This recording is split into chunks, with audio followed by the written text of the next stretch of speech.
Good afternoon. The time is 1 o'clock. This is the news from Splash 105.5 FM, the Integrity Station. I'm Ronke Giwa Onafuwa. First, the news headlines. President Muhammadu Buhari celebrates release of abducted Zamfara schoolgirls, says kidnappers must face justice. Department of Petroleum Resources to sanction marketers hoarding petroleum products. United Nations says tens of thousands of detainees still missing in Syria. And Prime Minister Boris Johnson confirms UK offer to host extra games. Those are the headlines. Now the news in detail. President Muhammadu Buhari has expressed overwhelming joy over the release of the abducted female students of Government Girls Science Secondary School, Jangebe in Zamfara State. The president said this while reacting to the development in a statement by his spokesman, Malam Garba Shehu, in Abuja today. President Buhari said he was excited that their ordeal came to a happy end without any incident, adding that being held in captivity is an agonizing experience not only for the victims but also their families and all of us. However, while celebrating the release of the students, the president called for greater vigilance by the people so that human intelligence could be collected early enough to nip the bandits' plans in the bud. According to him, the time has come to reverse completely the grim and heartbreaking incidents of kidnapping. Schoolgirls kidnapped from Government Girls Secondary School Jangebe in Talata, Mafarawa local government area of Zamfara State last Friday have regained their freedom. Zamfara State Governor Bello Matawale, who confirmed the news today, said the girls were released with the help of repentant bandits without any ransom paid. The governor put the number of girls recovered at 279, although the police had earlier said 317 girls were kidnapped.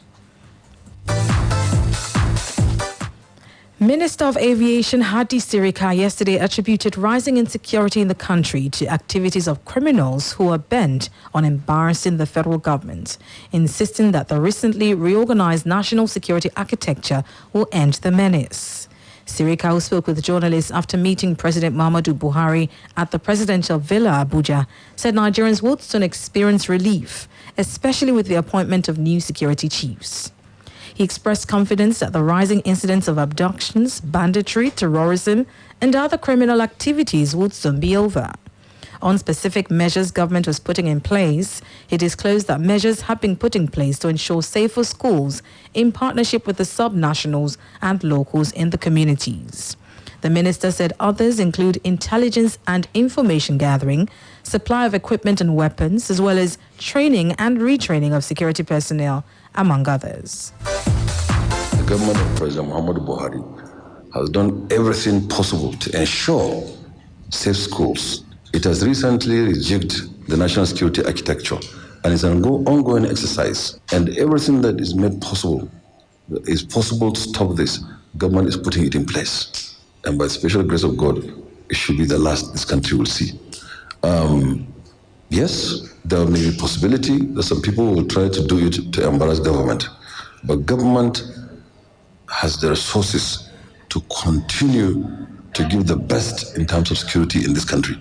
And we think and we hope, by the special grace of God, that this will be the last that we'll see in this country. The government has put things in place to ensure safe schools, in partnership with the subnationals, in partnership with the people that are localized in those environments, including intelligence gathering, information gathering, and then supply of equipment and weapons and so on and so forth.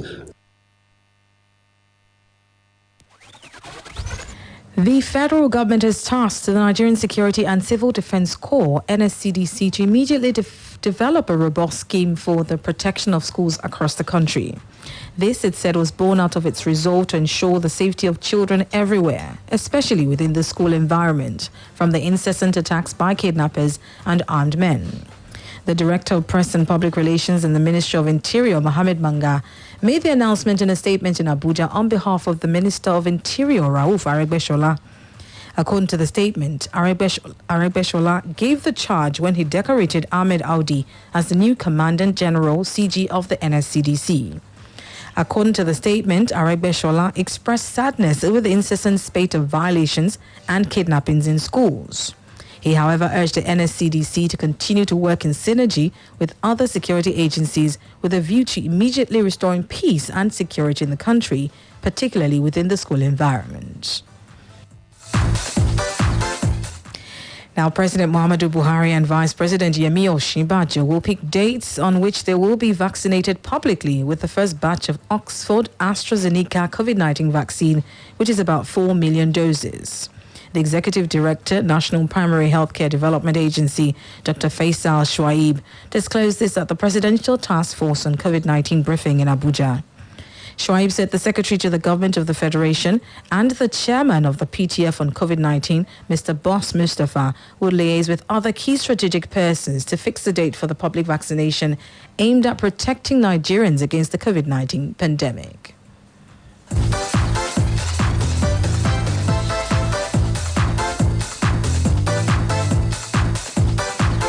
On Saturday, March the 6th, key strategic leaders will receive the first dose of the vaccine.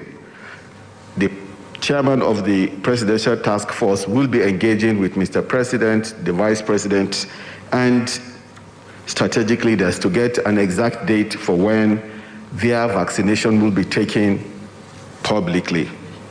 On Monday, March 8, 2021, more vaccination sites will have been set up at designated locations such as the National Assembly Clinic, the State House Clinic, and the Federal Medical Center, JABI, where strategic leaders such as the Secretary to the Government of the Federation and Chairman of the PTF, the Senate President, the Speaker of the House of Representatives, the Attorney General of the Federation, Inspector General of Police, the ministers and ministers of state, senators, House of Representatives, traditional leaders, religious leaders will be vaccinated.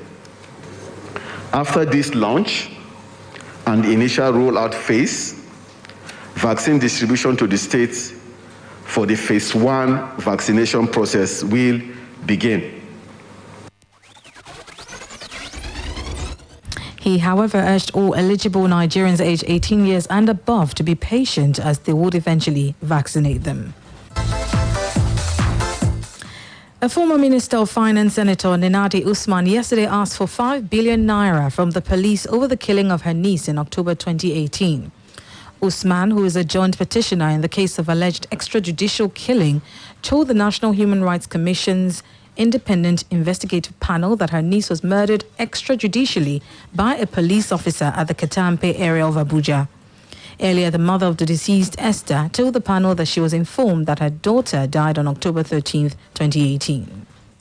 On the 13th of October 2018, we got a call from my eldest daughter that Anita, my daughter, was shot by the police. And subsequently, she died as a result of the gun wounds. After demobilizing her, he went straight to the door of her car and shot at her at close range. Lawyer to the police, Mr. James Idachaba, however, argued that the police have played its part by dismissing the said officer and ensuring his eventual conviction by an Abuja High Court, which sentenced him to 16 years in imprisonment.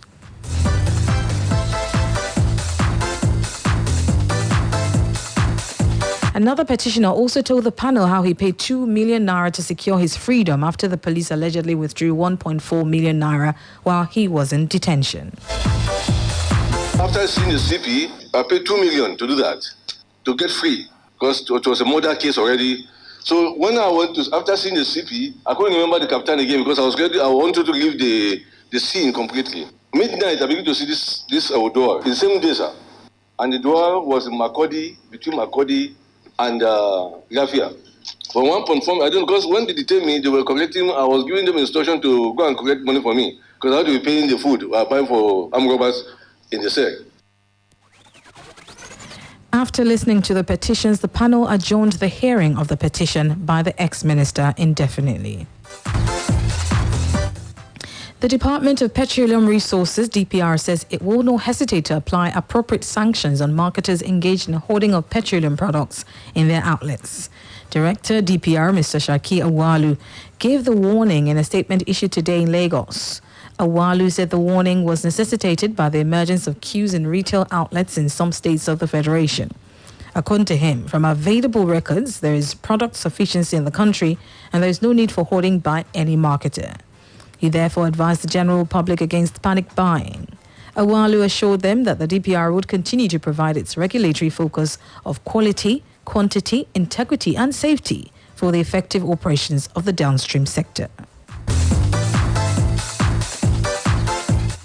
It's still the 1 p.m. news on Splash 105.5 FM. Still ahead, United Nations says tens of thousands of detainees still missing in Syria. Prime Minister Boris Johnson confirms UK offer to host extra games. We'll take a break now. When we come back, we'll bring you more stories, so please stay with us. Sweetheart, you know I have just been paid for the last project I handled, and I really want to invest the money this time. Oh, that's a brilliant idea, my love. Then Fresh Farms is your best option. Fresh Farms? In fact, you have access to your dashboard and you can monitor your investment on pepper, cassava, tomato, yam, and many other agricultural products. Fresh Farm is here. Our main goal is to provide you fresh. This time around, promise is on another level. Cassava farming, olele, cashew farming, tomato and pepper farming, ensuring food surplus for nation, Naija. Fresh Farms, right fresh. Invest in any of our farm produce today and get amazing return on your investment. For inquiry, please call 0907-361-2624 or visit our website today at www.freshfarms.ng. Fresh Farms, spreading freshness. Àdìkẹ́dùkẹ́ káàárọ̀ rẹ ni ṣé dáadáa ni ó jẹ́ máa kàn rẹ lọ́wọ́ ṣé kò sí. Gbogbo ẹ̀fọ́ dàbí nǹkan òde. Mo ronú bí mo ṣe máa lọ sọ́jà láti lọ ra nǹkan tí mo nílò ní ilé ìjàre. Ó sì já àwọn ọkàn mi lọ́pọ̀lọpọ̀. Àtúntò fi gbọ̀ngbà food locker ni. Ibì kan ṣoṣo tí ó ti lè ra gbogbo nǹkan ẹnu jẹ lóríṣiríṣi lọ́wọ́ tí ò gàdára lọ. Ṣé o tún fẹ́ gbọ́ food locker máa gbé gbogbo ẹ̀ wá báyìí. Níbikíbi tó bá wà, ìwọ ṣáà ti lọ sórí www.foodlocker.com.ng. Tọ́ka sí ohun gbogbo tó bá fẹ́ láì fàkókò ṣòfò. Wọ́n á sì gbé wá báyìí. O lè rí àwọn oúnjẹ bíi iṣu, gàrí, ẹran, èdè, ẹ̀fọ́, adìyẹ, èso, kódà wọ́n tún ta ògì pẹ̀lú àti àwọn ohun èlò oúnjẹ ilẹ̀ òkèèrè. Kàn sí wọn lórí www.foodlocker.com.ng. Kó ra gbogbo nǹkan nírọ̀rùn. O lè kàn sí ilé ìtajà wọn ní Food Locker Building, Dùgbẹ́lẹ́yẹlé Road, Magazine Road, Jericho, Nìbàdàn. Kódà o lè lọ sórí Google Play Store láti gba app wọ sórí ẹ̀rọ alágbèéká. Ìròyìn ayọ̀ gbà lè yí o. Ó ṣí ọ̀rẹ́ mi, okú àgbálẹ̀ mi. www.foodlocker.com.ng ní ìdásí ìbẹ̀rẹ̀ mi. Fún àlàyé síwájú sí, ẹ pè Food Locker sórí 0903-178-7037. Food Locker, ra gbogbo oúnjẹ lójú kan, ìrọ̀rùn ló bá dé.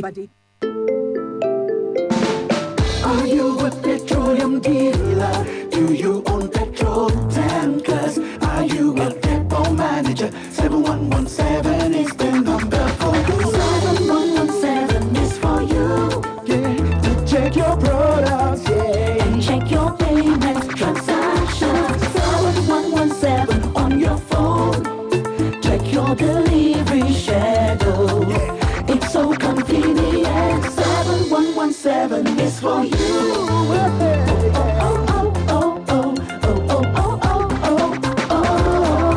Introducing Downstream Remote Monitoring System, DRMS, for petroleum products depots, retail outlets to monitor and manage all petroleum products activities using *7117#.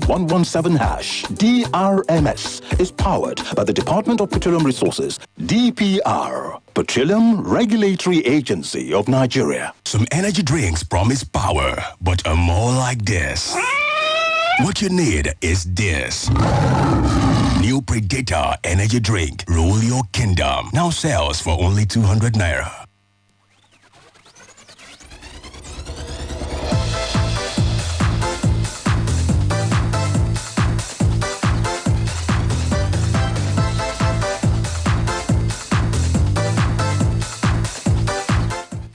Welcome back to the news on Splash 105.5 FM. Now turning to the foreign scene. United Nations says tens of thousands of civilians are still missing after being detained arbitrarily during 10 years of civil war in Syria. According to the UN, thousands more have been tortured or killed in custody, detailing alleged war crimes and crimes against humanity by all parties. The UN said victims and witnesses described unimaginable suffering and including the rape of girls and boys as young as 11. The report says the issue is a national trauma that must be addressed. Syria has been devastated by conflicts that erupted after President Bashar al-Assad's government responded with deadly force to peaceful anti-government protests in March 2011. The leader of Taiwan's main opposition party, the Kuomintang, Johnny Chiang, said he is in no rush to travel to China to meet President Xi Jinping, and that Beijing's proposals to get Taiwan to accept communist rule had no market on the island. The KMT ruled China before retreating to Taiwan at the end of a civil war with the communists in 1949.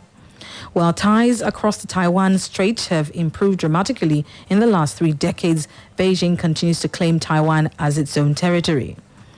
The KMT was trounced in presidential and parliamentary elections last year, unable to shake accusations by the ruling Democratic Progressive Party that they were Beijing's lackey. And finally, in sports, Boris Johnson has confirmed the UK has offered to host extra Euro 2020 games this summer and says talks between ministers and UEFA continue as organisers try to find a solution due to the coronavirus pandemic. The tournament is due to be hosted across 12 different countries, with both semi-finals and the final at Wembley, but with COVID restrictions still affecting everyone.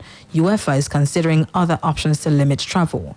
In a statement, Boris Johnson says Britain is ready to take on extra games and cities the rollout of the vaccines as a big reason behind his, and cites the rollout of the vaccines as a big reason behind his confidence. The paper also goes on to claim the UK government has backed a joint bid from England, Scotland, Wales, Northern Ireland, and the Republic of Ireland to host the 2030 World Cup, with the Prime Minister saying it is the right time to bring football home.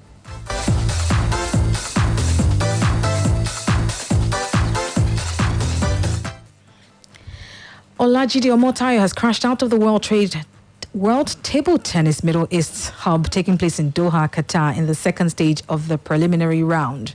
Omotayo on Sunday set an African record as the first player from the continent to win a match at the WTT tournament after beating Kazakhstan's Alan Komangalev in the first stage of the preliminary round, with players from Egypt and Algeria tasting defeats in their matches.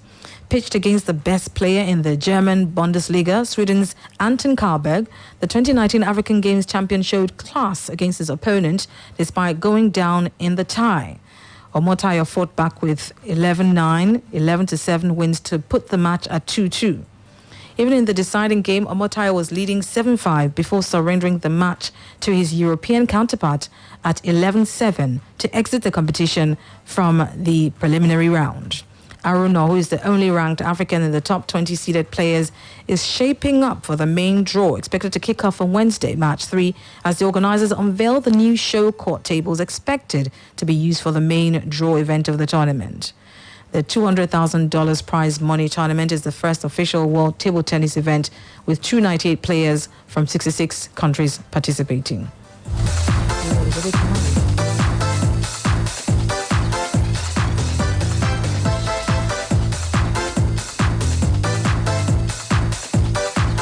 All right, just before we go, a recap of the headlines. President Muhammadu Buhari has celebrated release of abducted Zamfara State schoolgirls, saying kidnappers must face justice.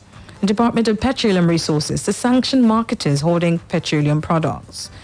United Nations has said tens of thousands of detainees still missing in Syria. And in sports, Prime Minister Boris Johnson has confirmed UK offer to host extra games. For more details on the news, visit our website on www.splashfm1055.com. Now you can download the Splash FM mobile app on iOS, BlackBerry World and Google Play Store to listen live, get news update, opinion poll, and also report an event live to us through the iReport feature. To download, simply go to any of the stores mentioned and search for Splash FM 105.5, then click to download. We have now come to the end of the news on Splash 105.5 FM, the integrity station and the best radio station in the southwest of the country. The news editor is Tunde Olawuwu, assisted by Chinwe Churchill. I'm Ronke Giwa Onafuwa. Good afternoon and thank you for listening.